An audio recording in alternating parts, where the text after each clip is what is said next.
My first tax season as an LLC owner was a mix of pride and panic. I'd built a business but had no clue how to file taxes for it. Suddenly, I felt kind of confused. Filing my taxes for my new business for the first time felt like trying to read a different language. I was terrified of messing it up and getting audited or penalized for tax errors. As a small business owner who's been through that first tax season and uses Intuit QuickBooks to stay on top of things, I know how to make it simpler. If you're a new LLC owner, take a deep breath. Here are 7 steps to make tax time less stressful.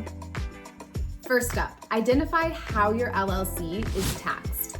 The IRS doesn't have a special tax category for LLCs. It looks at how many owners you have. If you're a single member LLC, you're taxed like a sole proprietor. Your business income and expenses go right on your personal tax return. If your LLC has more than one owner, the IRS treats it as a partnership.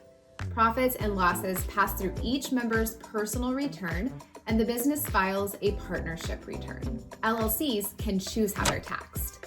Most stick with the default setup, but you can also choose S Corp or C Corp status. S Corps pass income through to owners and can help lower self-employment taxes, while C Corps pay taxes at the business level and again on dividends, keeping business and personal taxes separate.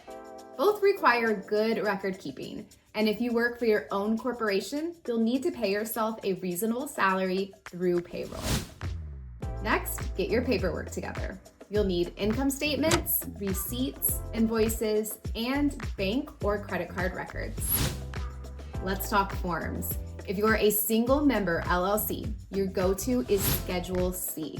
That's where you'll report your income and expenses right alongside your personal taxes on Form 1040. If you've got a partner or a few, your LLC will file Form 1065.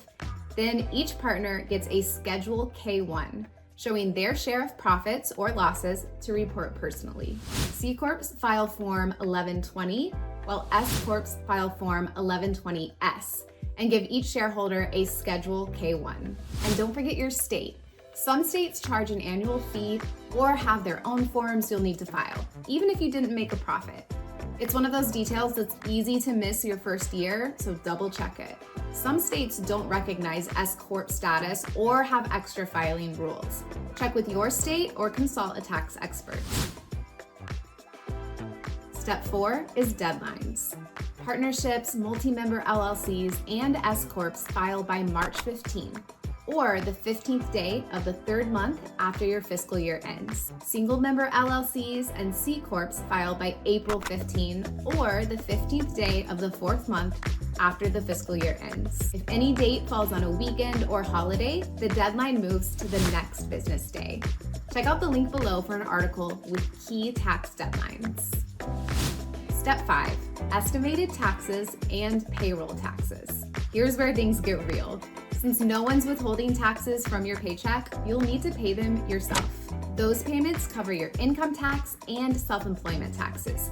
That's Social Security and Medicare. You'll make those payments quarterly. It's like paying as you go, which makes April way less painful. If you expect to owe more than $1,000 for your first year, the IRS wants you to make those quarterly payments. Yeah, it's an extra thing to do, but it can help you avoid both stress and penalties. A win-win. And if you've got employees, payroll taxes are a different beast. You'll withhold income tax, Social Security, and Medicare from their paychecks and send that money to the IRS and your state. Basically, you're the middle person between your team and Uncle Sam. Now for the fun part, deductions. You can lower your taxable income by writing off ordinary and necessary business expenses, such as your home office, startup expenses, mileage, even that online course that helped you grow your skills. Keeping good records all year makes tax time so much more streamlined. Tools like QuickBooks can make it easy to stay on top of business expenses. For my content creation business, I use QuickBooks to snap photos of my receipts right when I get them. That makes it easy for me to track my business expenses when they're all in one place, so everything's already organized when I need to do my taxes. Step 7, file and pay. File your federal and state returns by the deadlines. And if you owe anything, pay through the IRS payment portal. Need more time? File for an extension. Remember, an extension buys you extra time to file, not extra time to pay. So those are the 7 basic steps. Even if your LLC didn't make money, still file. It keeps your business tax compliant. And most importantly, don't be afraid to ask for help. Hiring an accountant or CPA, especially in your first year, can save you stress and potentially money. It's an investment in your business and your peace of mind. You've already done the hard part of starting your business. Filing your taxes is just another step in making it stronger.